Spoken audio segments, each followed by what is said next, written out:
Welcome everybody to another edition of Mind-Boggling Concepts in the Torah. Remember, as per usual, put down any sharp objects and don't get too close to the camera. We don't want to spread any of those diseases. Tonight we have a double Parsha, Tazria Metzora, which in most years is a double Parsha. And that fits perfectly.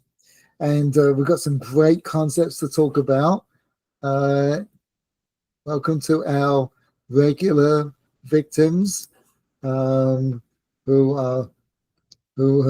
agreed to for me to experiment on, and they're the only ones who survive. The other ones didn't make it. So okay, so let's go right into it. So there's a great Rashi. There's lots of great Rashis in this parsha, but there's a great Rashi that says, why is the laws of kashrut, which we dealt with last week, before the laws dealing with a Metzora? Well, literally, really, it starts with childbirth, the beginning of Tazria. We've got a number of different themes going on in the Parsha. It starts with childbirth, goes with this disease called suras, and then ends with certain various bodily emissions at the end of Tazria. Sort of incorporates all the sort of nasty things that happen. Well, childbirth, you can't really say nasty, but I don't think you say nasty at all. But Rashi wants to know why did we start last week? We ended last week with the Parsha of remind me, what's that? Shmini. Sorry, Shmini. Sorry, English isn't my first language. Shmini, with the kosher animals, all the animals you cannot eat, right? Must have split hooves and chew their cousins have split feet. So as the song goes. And then this week we get into the laws of childbirth. So the Midrash brings down Rabbi Simlei, who said, why is that? Because it's just like creation. What came before what? The animals came before the human beings. Right? So too here, the animals, in terms of the kosher animals, we're discussing what we can eat and what you can't eat, comes before the laws of how to deal with people. Right? Now, that really, if you notice, that was a little sleight of hand there. That's the rabbinic sleight of hand. You've got it right there, right? The magic trick. You didn't notice that. But what we did was we just kicked the proverbial can down the Talmudic road, because the Talmud asks over there, why do animals come before human beings? It asks the same question. Really, the Talmud points out that importance gets precedence. There was a king walks in before the commoners. So really, the Torah should have described, or should have, the creation of man should have come before the creation of animals. Because don't tell your average cat or squirrel this, but human beings are more important than squirrels and cats. Right? Don't say anything. Like, be careful, Rabbi. Peter might come after you. Yeah, that's right. There are many millions. That's right, 100%. Right? We've got to put a restriction on this video. So why are human beings after animals? So it says because it's to teach humanity humility. So you shouldn't think it was the opposite. Yeah, why? What do you mean? Because you don't bring the king in before everything is ready, right? Like, suppose there's a banquet and it's the king's banquet. You're gonna ask the king to come in before the food is brought in, before the tables are set, before the chairs, before all the nobles are sitting, and you're not gonna do that. Right. You're gonna bring him in after everything is set, so he doesn't have to wait. Right. That's exactly what I would have said. But the Midrash says not like that. That's exactly what I would have said. right? It's not appropriate that the human beings would have come into an empty world. Here God brought Adam into a world that's complete and replete with all the beautiful things that the home is done. Like you don't build a house, get a stall, sit the man in, and then or the family in, and then you build the house around them. Right? You finish the house. What? It's a bit It'd be dangerous. too. Exactly, 100%. 100%. Right? So that's what I would have said exactly the same thing. If I'd written the Midrash, I would have written that. Right? I don't mind. You could write it if you want to, but the Midrash is not like that. It says to teach human beings humility. That a worm was created before them. Right? That is a little humbling. That one is humbling. Well, that's the interesting question, because I personally don't find it humbling at all. Right? The little worm came before you too. it really didn't bother me. I'm perfectly fine with it.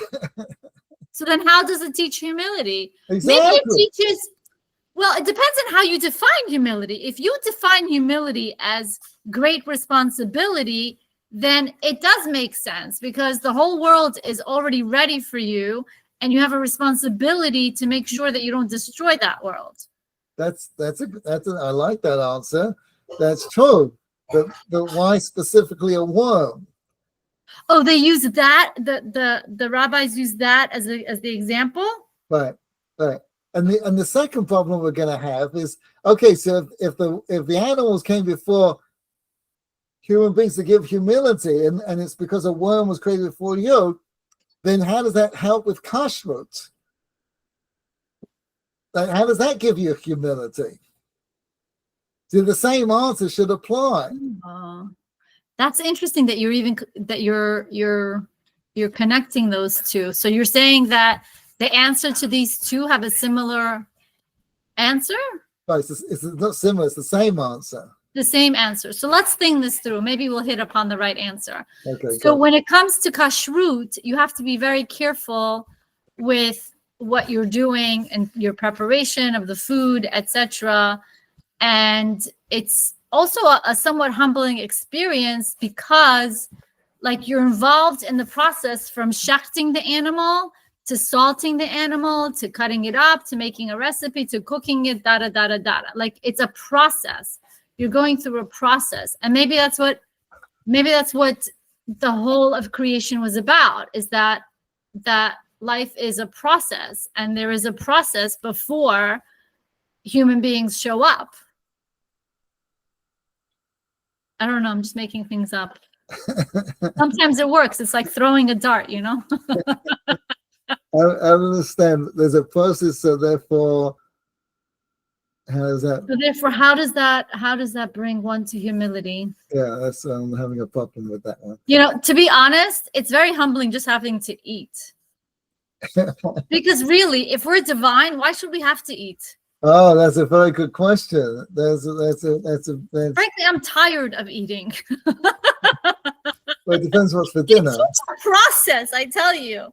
The buying of the vegetables, or the growing of the vegetables, the buying of the meat, the chicken, etc., then preparing it, cooking it, presenting it, feeding it, Yeah, right. eating it, chewing it. Your problem is you don't have a butler. It's not. But even chewing it, like all the chewing it and actually processing it in the body and whatever. I just want mana. Just give me some mana and I'm done. Well, I'm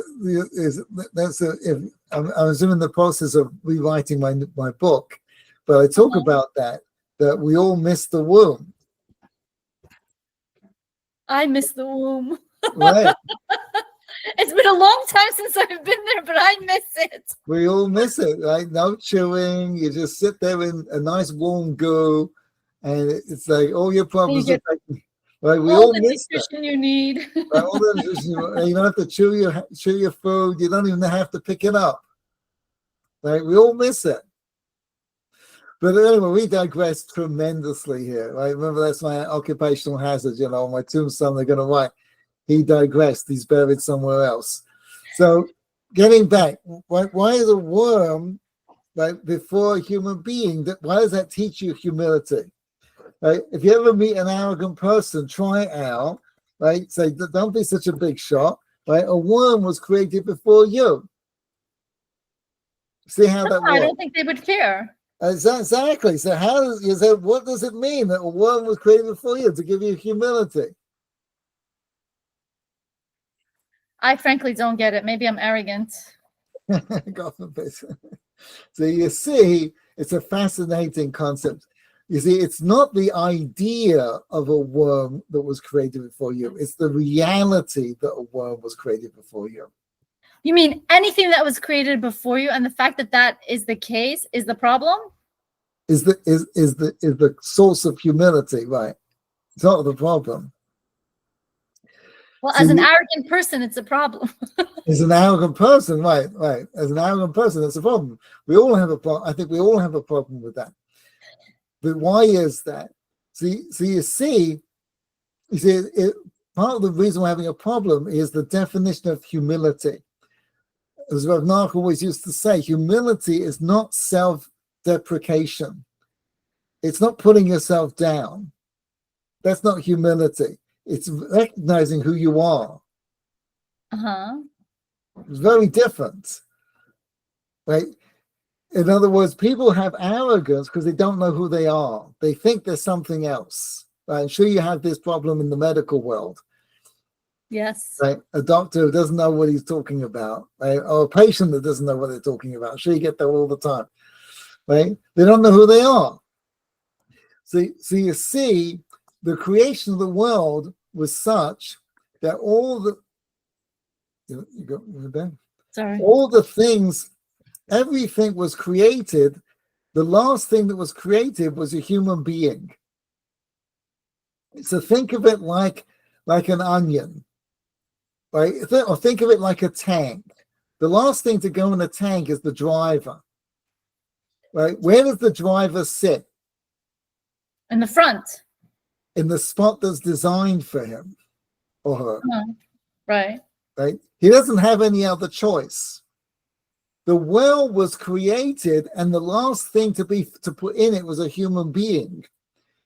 Humility is realizing that if you don't live in your space, there's a tiny little space that's carved out just for you. You see, we tend to think of it like it's a big world. Figure out what you want to do and where you want to be, and just carve out your space. No, there's a specific space that you are meant to feel, and you have to fit into that space. That's what it means. A worm was created before you. You have to fit into the worm. See, if you look at the 7 days of creation, or the 6 days of creation, better, you see every layer, each day needs the previous day.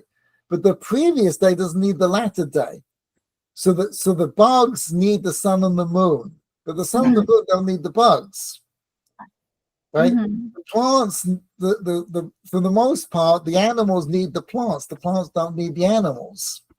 There's some crossover, it's the engineering, right? Some wiring, right? But everything has to fit into space. In other words, if the monkeys eat too many bananas, then the monkeys are going to die. Right, the bananas will come back, and the monkeys will come back. The monkeys have to fit into the bananas, not the bananas won't fit into the monkeys. So you're saying that human beings had to fit into the world that was created, which already had the vegetation, the animals, the birds, the fish, and he had to fit himself into an environment that already existed, which was a lesson that we have to fit ourselves into rather than expect things to fit around us. So the arrogant person expects the world to go according to the way they want things, and they're not willing to compromise or work together or whatever with other people. They just want what they want, how they want it, when they want it. Right. And it doesn't work. Right. Because no one's listening to them. Or the world, all kinds of other reasons why eventually their life falls apart. Right. Right. That's why you constantly hear the shock. Like, I don't understand. Like, I got fired. I was doing a great job, and et cetera, et cetera, et cetera. Right. They just don't realize, like, that you weren't doing a great job. You weren't listening. The world won't work according to how you think it should go. You have to figure out how the world works. That's humility. I feel like you've taught this to us before, but maybe like in a parenting, like in a parenting lesson, how like when it comes to children, like psychologists will do things and figure things out so that it fits the kids. And when it comes to like adults, they don't really apply the same methodology. Like they'll use like child play, like they'll use play for child therapy because that actually works. It fits the child. Right. That could be. That could very well be. But now tying this into kashrut, so how does that apply to kashrut? So you see, a child that's raised in a kosher home is going to be far more have a healthy mindset to deal with the world because they had to fit in the world. If anyone who's had children knows that the child is the king or the queen. Right? Everything fits around them when they want to get up, when they want to go to sleep, what they want to eat, etc., etc., etc. Right? If you raise your child in a kosher home, it doesn't matter what they want. They're not going to eat it. They're not going to have it because it's treif. They can't have that. We don't eat that. I remember one of my kids had an allergy to milk, so we had to give them soy. And on Pesach, you can't have soy. So they didn't have soy, right? So someone asked me, what are you going to do? I said, they're going to have to get used to it. And they did, right? They wanted their soy milk, right? Their bottle of soy milk, and we couldn't do it. And we had to explain to them, so you can't use Pesach, right? That's a classic example of you've got to fit into the reality in very few things that a child has to do. Oh, so you're saying the lesson of kashrut is about the discipline of fitting into your environment. Right. Very powerful lesson that a child gets very early in life that would not get in a home that doesn't keep kosher. So interesting. So then Shabbat must be the lesson that they learn there is that the joy is in Torah and in connecting to Hashem. That's true, but that's a later lesson. Right. It's a much more sophisticated much more sophisticated, exactly. Right here, a child's learning this at a very young age in life, and before they really have a chance to reason or anything like that, they're getting this very important that you've got to figure out how to fit into the world. And therefore, from a mental health standpoint, it's a great lesson that otherwise they won't get, because everything else will go out the window when the child needs it. If your child needs whatever it happens to be, they're going to get it. Right? They just got to scream loud enough. Right? As my friend Rabbi Braveman says, the reason why children win the battles is because they're willing to scream longer. Yes, they out. What is the word? They outmaneuver you and they outlast you. Right. They're willing to lie on the supermarket floor and have a tantrum, and I'm not. They're going to win. Right? Now that gets to a very powerful point that Rav Yaakov Weinberg, so Zecher Sadik Lebracha, he says, right, there are only two mitzvahs in the whole Torah that you need a nace to be able to do, a miracle to be able to do. Two mitzvahs. What's that? No, a mitzvah. A mitzvah out of the 613. Right. You need a miracle to do these two mitzvahs. You don't need a miracle to put mezuzah on the door. You don't need a miracle to keep kosher. Maybe to pay for it, you need a miracle. Does it have something to do with the Beis HaMikdash? Like a service of the Beis HaMikdash? Right. One of them is the Beis HaMikdash. I mean, they're both kind of involved, but one of them is directly in the Beis HaMikdash. Right? Go ahead. You're on the right track. Maybe lighting the candles? No, you can light it without a miracle. Right. What happens lots of things happen by miracle, which is the fire that goes that goes down from No, but Shemayim. that's not right. That's not a mitzvah. That's not a, There but are it's not. lots of miracles Oh, that happen. what about the lachem panim? Oh, that also. What is? Can you think of what you do in the Beis Hamikdash that requires a miracle? The fire being always burning. No, but yeah, you but don't that's do not that. Hashem mitzvah. does that. Right. Right. In What the is second the place of Migdash, they didn't have that nace, and it was fine. I mean, they could function. What mitzvah do you need what mitzvah needs a miracle to be able to do? Just going into the Beis Hamikdash, because it's only so many inches by so many inches, and all those people coming for Yes. the Shalosh Regalim, Right. in order for them to actually come into the courtyard, a miracle has to occur. That's true, but that's not a miracle that has to happen. In other words, if there wasn't enough room, okay, so we'll have to line up outside and take a I number. bet you the kids would get this because like they're so creative. They would see it right away. Whereas like our brains are so dulled. By this age, it's so dulled we can't figure it out. I don't know. What do you need? I'll give you a clue. You want a clue? Is it shachting the animals? No.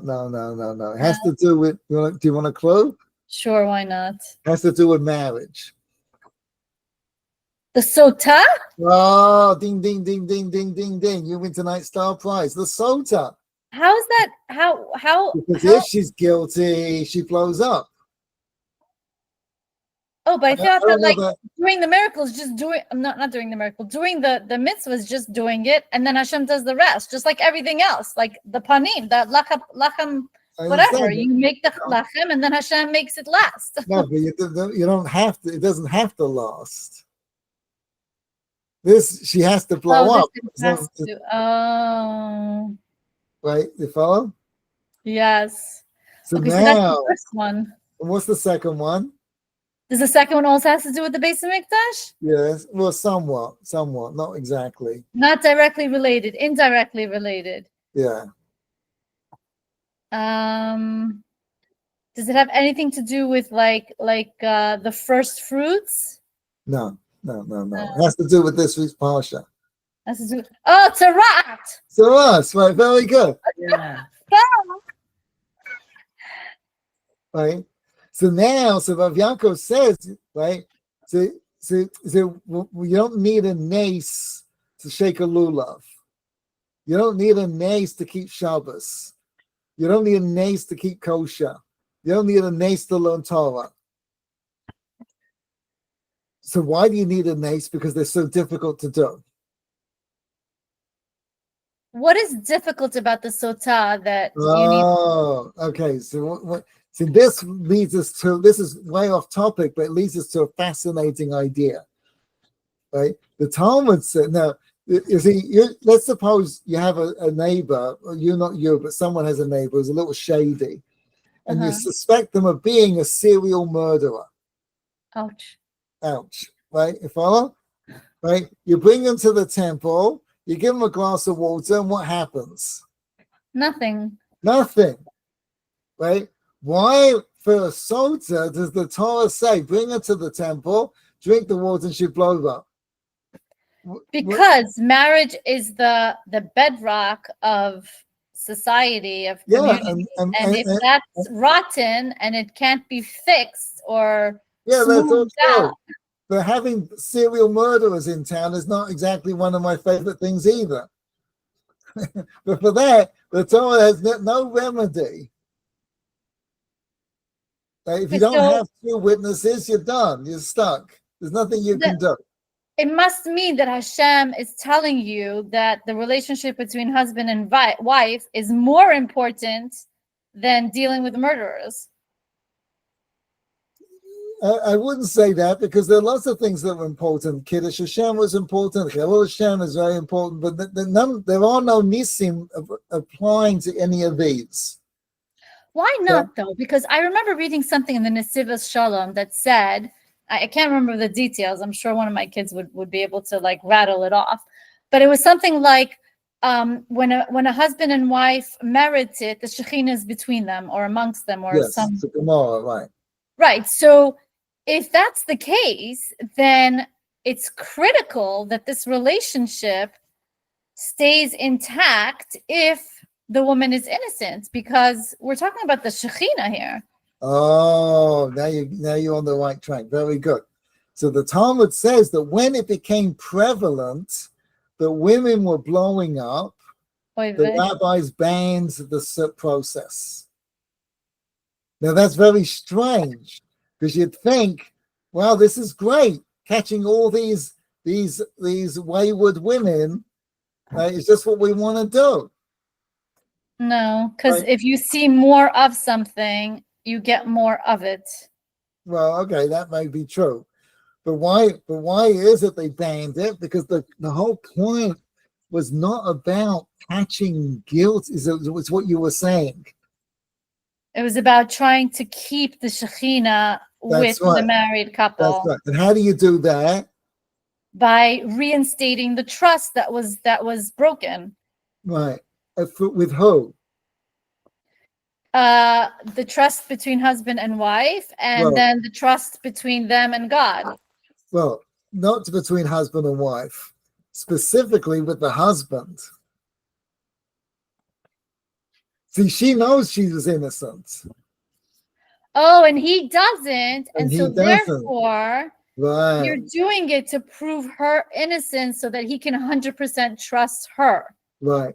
So you see from here, despite what Hollywood would have you believe, that it's men that have the problem with jealousy, not women. You might need just more vocal about it. What's that? Are women just more vocal about it? That's a whole nother. I don't know about that, but the point is the fact that she suspects him of doing something that's not appropriate. There's no remedy other than there's no remedy whatsoever. She can't bring him to the Beis Din. Well, she can do all kinds of different things, but there's no drink the magic potion. No, there's no divine, miraculous. Right. But for him, the Almighty sets up a nace, because that's how difficult it is for men to deal with their jealousy. Ooh, this is giving you even more insight into the Cheta Ego. Why the Cheta Ego? Because if you use the analogy, I mean, I know there's a lot of analogies about the relationship between Hashem and the Jewish people, but if you look at the analogy as Hashem is the bride and we are Hashem is the groom and we are the bride, then the Chet HaEgel over there, the trust was completely broken. And in fact, didn't Moshe take the Egel, make it into dust, and then have the people drink it, and those who drank it died? It was a similar process. Totally similar, 100%. Very good. Beautiful. Right? So now let's bring this into Saras. Okay, so this is also a divine thing, and you're saying it's a similar type of thing. So is it now a relationship between people, or is it a relationship between person and God? Well, that's a very good question. But first of all, we have to point out that the whole reason for the miracle is because it's so difficult to do. You need a miracle. So by there, what's difficult is for the man to control his jealousy. Okay. So what is it here? What is so difficult? Here, the difficulty is for the person to stop lashon haraying. Oh, that's a word. Lashon haraying. That's it. That's the killer. In other words, it's so difficult to not speak lashon hara that we need a nace. Wow, I don't think I've heard of it this way before. But it's so interesting. I was overhearing my daughter give a Parsha class on this Parsha to other homeschoolers, and she was reading from one of the Parsha books that because the Jews were at such a high level, when they did say lashon hara, their bodies were more affected by it. Probably because their souls were more in their bodies, so to speak. It was like reflecting more in their bodies. Right. Well, whatever. There's a very interesting concept that why we don't see the effects in the same way anymore, unfortunately. But what I want to bring is a phenomenal Gemara. It's in Baba Basra. And it says like this: I'm a Rabbi Yehuda. I'm a Rav. Rabbi Yehuda said in the name of Rav.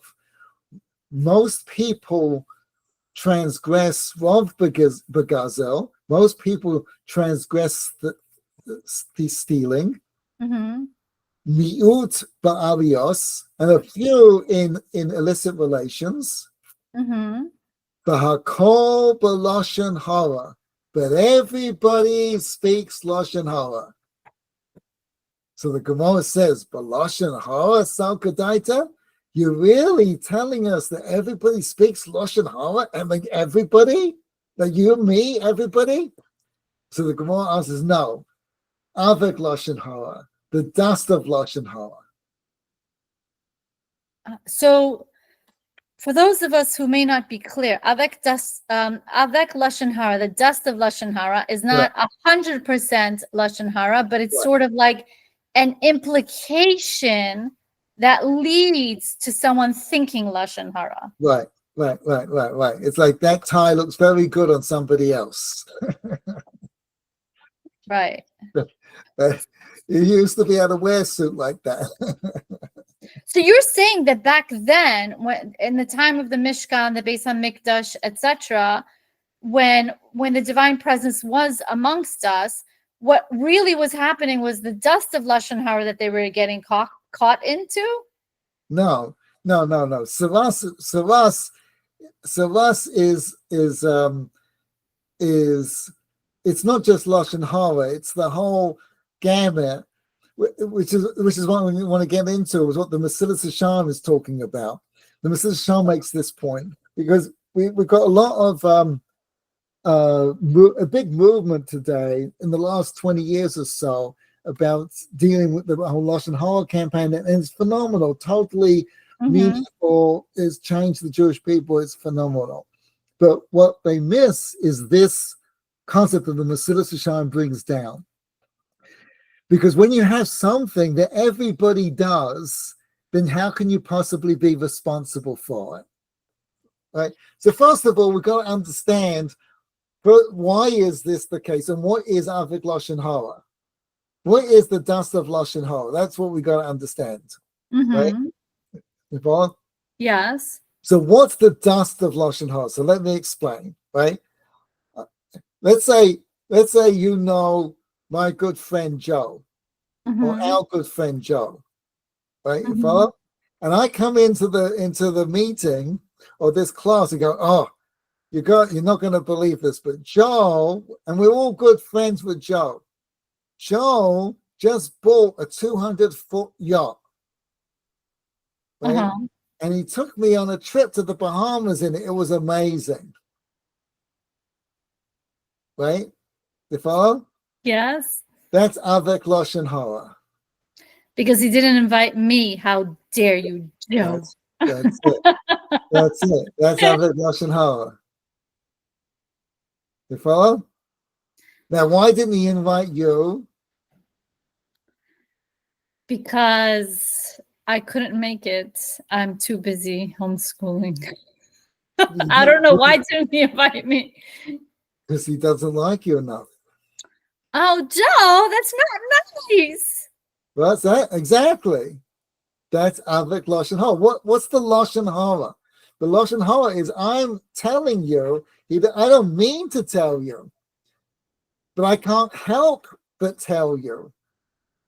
Because as soon as I say I went on a trip, oh, Joe's yacht, right? You know, he doesn't like you. You follow? When he doesn't like you, well, he likes me more than you, then there's going to be lashon hara. It's going to be avik lashon hara. Interesting. So why is everybody over lashon hara? Because we all got someone we don't like. So who's guilty in that? I don't like using the word guilty. Is the person who's telling me about Joe not like inviting him to this trip, that's the person that's doing the Adak Lashon Hara, or is it Joe himself that started the process? Joe's the creator of the problem, but I'm also guilty By association and by repeating. by repeating it. And to which the Talmud says you shouldn't say things like this. Wow, there's very little to speak about other than Torah after that. Like, Well, that's good. That's good. But you see now why everybody's over Lashon Hara, because the world we live in, we've all got people we don't like.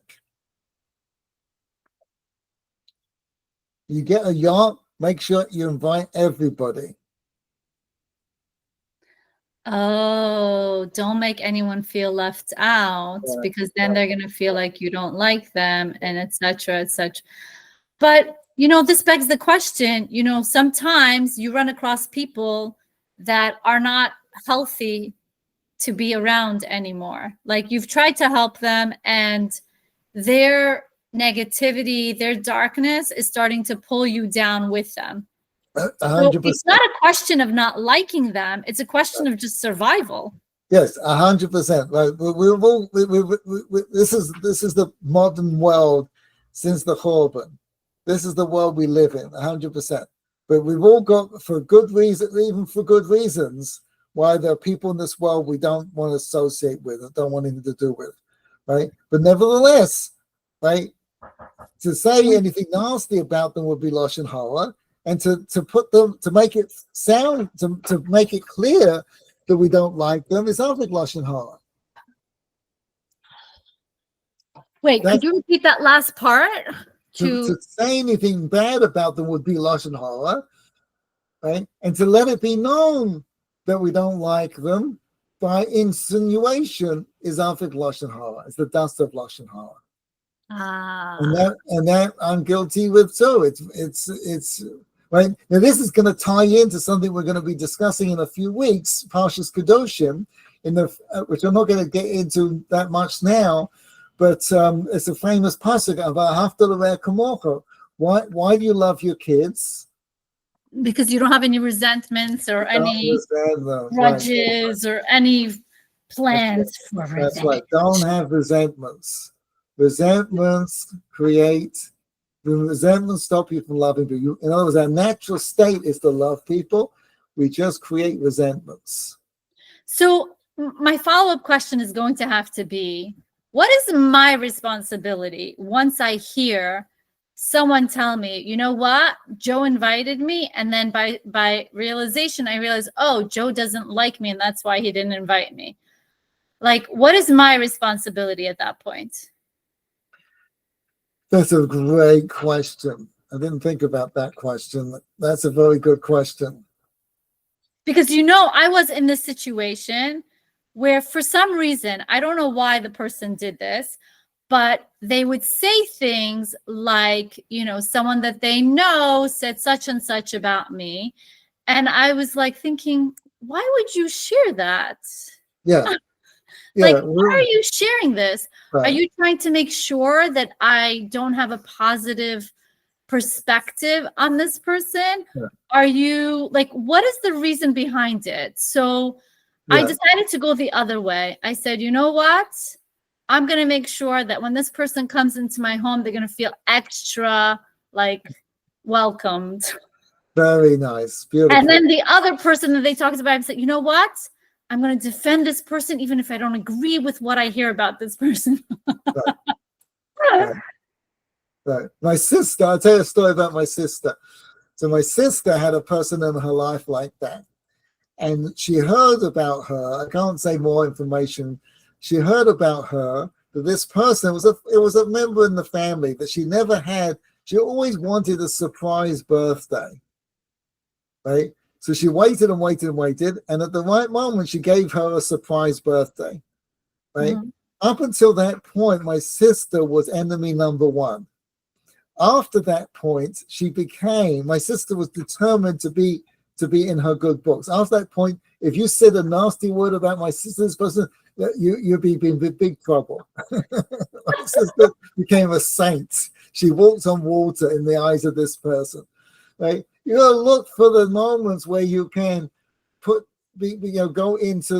yourself into the good books of whoever it happens to be, and you did it, right? And that's a big mitzvah, phenomenal. Well done. No, okay. The other people big didn't know. percentage. The What? thing is, Rabbi, those people didn't know that that it was related to me, that they had said anything even remotely negative about me. But the Right, person who said it, Right. like over time, it got to the point where I couldn't handle that anymore. Yeah, 100%. Like I reached my saturation point. Right. We're all a work in progress. We've got to try and, we've got to manage our own PR campaigns. So you do what you can. But anyway, moving right along, I want to get to one of probably my favorite haftarah. I don't want to miss this out. My favorite haftarah in the whole of the Torah. It's a mind-boggling, incredible insight into human psychology. Right? You have to read the haftarah. I'm only going to summarize it here, but it's a phenomenal story. It's the haftarah for Tazria. That we're not actually going to read it this year because we only read this haftarah. It's a shame because it's really a phenomenal haftarah. It doesn't get read every time, but the story is phenomenal. So it's a story about Naaman, the king, the general. He's the chief of staff of Aram. Aram was they were the big tough guys. They were like the America of the ancient world. And they had a general, chief of staff, this guy Naaman.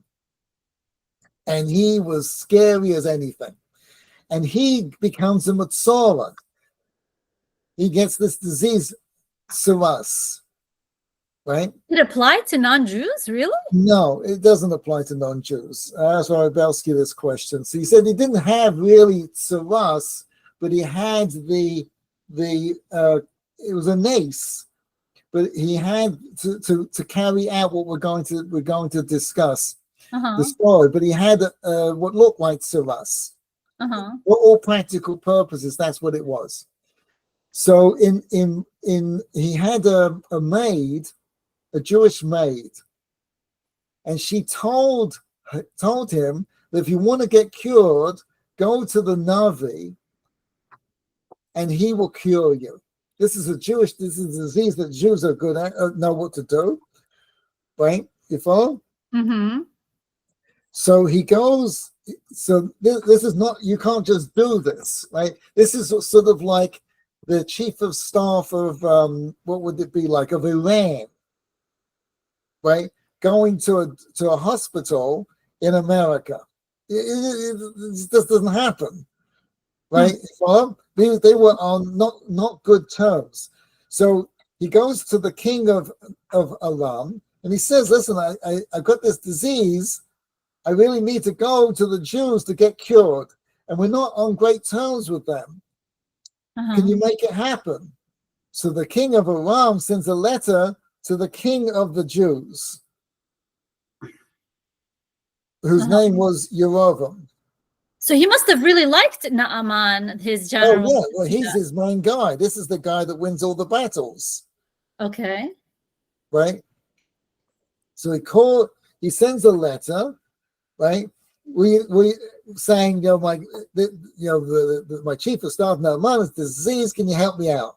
Right? Yerovam, the king, goes into a panic, right? Because he feels it's sort of like, again, if the chief of staff was to come to the chief of staff of America was to go and get treated in Iran, right? If anything bad happens to him, who's going to take the heat? Iran, right? In other words, when these ministers go over, senators and chiefs of staff and secretary of states, they carry the protection of the United States government. You mess with them, you're going to be facing an aircraft carrier, right?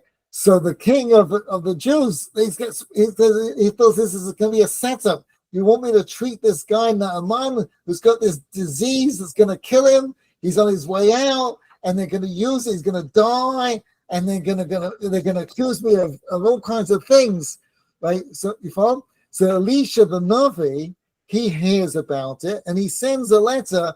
He goes to the king, and he says, "Don't worry about it. Send him to me. I'll take care of him." Right? And that's what happens. So Naaman comes to Elisha, the Navi, the prophet. Uh-huh. And he's got his whole entourage. You imagine the chief of staff of America. He's got the limos, and he's got the helicopters above, and he's got the tanks in the rear, and he's got the trumpets and the band, the whole thing. You follow? And he goes to Elisha, and Elisha's in like a little hut, a little house, or nothing. Right? He's the Navi. He's not Donald Trump with the 10-story building and he's got a house. Right, you follow? Mm-hmm. He shows up, and Elisha tells his servant to go outside and tell him to go bathe in the Jordan River. Okay. And you'll be cured. Okay. And Naaman goes bananas. Why? It's a simple directive. What's the issue? That's not how you talk to the chief of staff. Oh, he should have come out. Yeah. That's exactly what he says. Why is he dealing with the servant? He should I be know.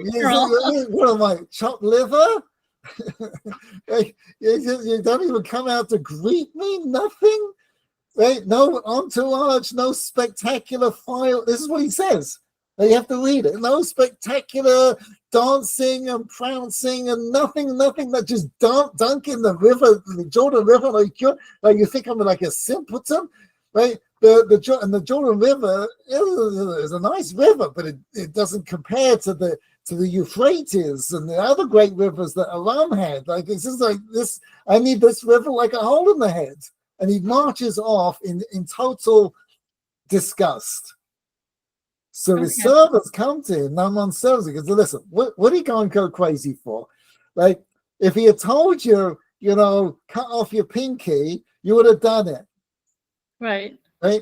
If he says, "Go dunk in the Jordan River," what's the skin off your nose? Right. Go dunk in the river. Okay, so he's wrong. Okay, so he's wrong. It doesn't do anything. You follow? Right. So he goes into the Jordan and he gets completely cured. It says that his skin returned to like a baby. Ooh, he looked even younger. He looked even younger. I want that. And all his wounds, all his battle wounds. Yeah, exactly. So he's a famous man. Right, follow? Yeah. You understand? So, and what does he do? He gives up idol worship. He says, "Now I know that the God of the Jews is the true God." Mind-boggling. And he goes to Elisha and he says, "You're it. From now on, I've given up idol worship." He says, "I can't become a Jew because I can't be in the position of, the chief of staff at Aram, right? But it's all nonsense." You follow? Yes. Does But I'm not following. Exactly. You're not following. What are you talking about? Right? You go to a dentist and he's a Muslim dentist. Is that a problem? No problem. Right? And he makes your teeth better. Do you become a Muslim? No. You go and have a surgery and the head surgeon's a Christian. Are you going to become a Catholic? No. So Elisha says, "Go dunk in the river Jordan, you'll be cured." And he gets cured. He says, "Oh, now I know." What are you talking about? So what are we missing here? Come on, there's always something. Exactly. What are we missing here? Right? You follow? What are we missing here? I don't know. Why does he get so upset that Elisha doesn't come out? Like, I get it. Like, I understand he thinks he's so high and mighty. He comes with his entourage so that he can be given honor, kavod, etc. Yeah. Right? And he doesn't get it, but he gets the cure. Right. Is it you because see- Elisha treated him just like any other person? No, teacher worse than any other person. And that made him, because he helped him become humble by treating him Oh, this way. yeah, there you got it. You understand? You know, it's the strangest thing, Rabbi Bars. The stupider I become in terms of not being able to access my brain and having this crazy brain fog, the more I seem to understand. That makes no sense. It's because everything comes from the Almighty. We have an insight. Oh, I know how to do this. Where do you get the insight from? It's from God. That's right. So the more you give up who you think you are, the Almighty will help you more. So you see, Naaman, right? Naaman realized that his cure was the humility. But more than that, he realized that the Almighty, through Elisha, like sent a message through Elisha, right? That he knew who I was. He has my number. In other words, you go to a doctor and he cures you, doesn't know who I am, doesn't know what I need. It doesn't know anything. Doesn't know it's necessarily good for me to be cured or not be cured. Mm-hmm. When he went into the Jordan, it was a whole humbling experience that I didn't get what I want. That I wasn't treated with the respect I thought I should get. He understood that Elisha knew who he was because God told him who he was. That God's the true God, which is speaking to the whole concept of Lashon Hara and Saras, which is all about. It's all gaiva. It's all coming to give us humility. That's what it's all Neither about. it's arrogance, it's pride. Pride, right? That's what it's all about. I'm better than you. Where it's not true. It's not a question of who's better, but it's a question of what's your role. That's what we said before. Right? The animals came before the human being. Yes, and but the beauty of the Haftarah, the Naaman, that Elisha knew what to do with this guy. Oh, God told him what to do with this guy. It doesn't tell us how Elisha knows, but obviously God must have told him. This is how you treat him. But Elisha himself must have had humility because he didn't worry about treating him in that way and worrying, oh, this is going to bring havoc and bad stuff on Israel. He just trusted God that this is the right way to deal with this individual, even though really from a world standpoint of view, you don't do that kind of thing and expect to live. Right, that's exactly right. Exactly right. Wow. So Naaman understood that. He wasn't an idiot. Right. You don't get to be the kind of person to be the success he has without being a smart cookie. And even his servant is clever because of the way that he approaches him and explains. Right. Right. So this whole Haftarah is about people that are humble and have the humility or are in the processes of achieving that humility. Exactly. Wow. Where is this from? Kings number 2. Okay. Yeah. It's a phenomenal story. Love the story. I can see why. This reminds me of the Mesilas Yesharim that we learned about how the person that is humble makes everybody feel good by connecting them to what's great about them, to what their role and purpose in the world is. Oh, very good. That's beautiful. Yes, right. The end of Mesilas Yesharim. Right. That's very good. It's so interesting that I could remember that and nothing else. So I just want to close with something I'd sent out before. I just seen this. It's a phenomenal book. My son-in-law is a Kohen, and he lent me this book, Bikas Kohanim, by Naftali Weinberger. Oh, yes, we were curious about why you sent that to us. Yes, so it's phenomenal because he says in there that he went to Rav Chaim Kamenetsky, and he had some. It just says some personal challenge, and Rav Chaim told him to go here because Kohanim. Uh-huh.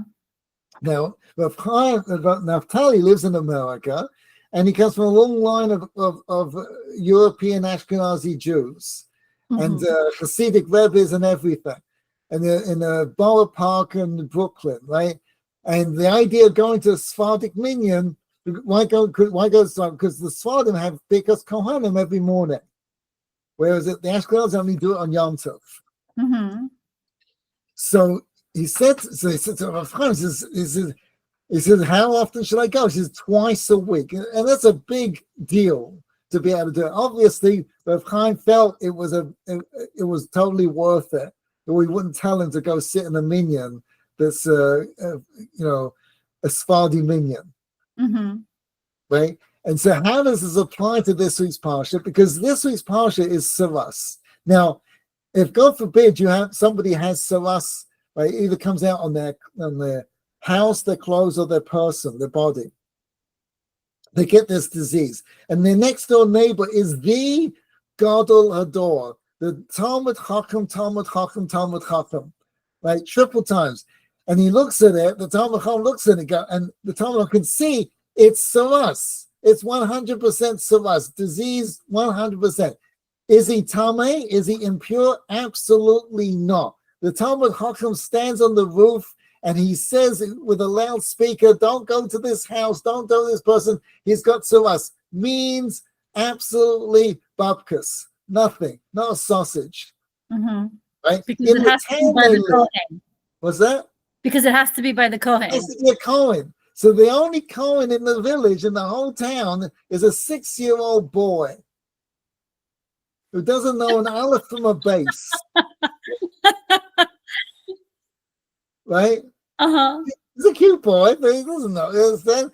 So they bring the little boy in, and he looks at it, and he says, I don't know. You follow? So what does he do? He goes to the Talmud Chacham, and he says to the Talmud Chacham, what is it? And Tom says, it's Saras. So the Kohen, the little 6-year-old boy, says it's Saras. Now, bingo, it's Saras. It's only Saras because the Kohen says it's Saras. It's not Saras if he doesn't. Right, but that's because that's the role that God imbued him with. He makes it Saras. Mind-boggling. Now, we all know that the power of the positive is greater than the power of the negative. So if a 6-year-old boy doesn't know an aleph from a base, can create this disease called Saras, how much more so is the Birkas Kohanim that the Kohanim give us if you're in the shul on Yom Tov or in Israel on Shabbat, right, or every morning in the Sephardi minyan? How much more so? How much more powerful is that bracha? But doesn't that depend on the person giving the bracha? So that's what I would have thought. I would have totally agreed with you. Up until I saw this, that's exactly how I thought. That's the point you're trying to make, is that it doesn't matter if the 6-year-old, even though he doesn't have the knowledge, can declare something and Hashem makes it so, that it means it doesn't matter whether the person is doing it correctly. Just as long as he does it, Hashem is using him as the vehicle to bring about what he wants. That's right.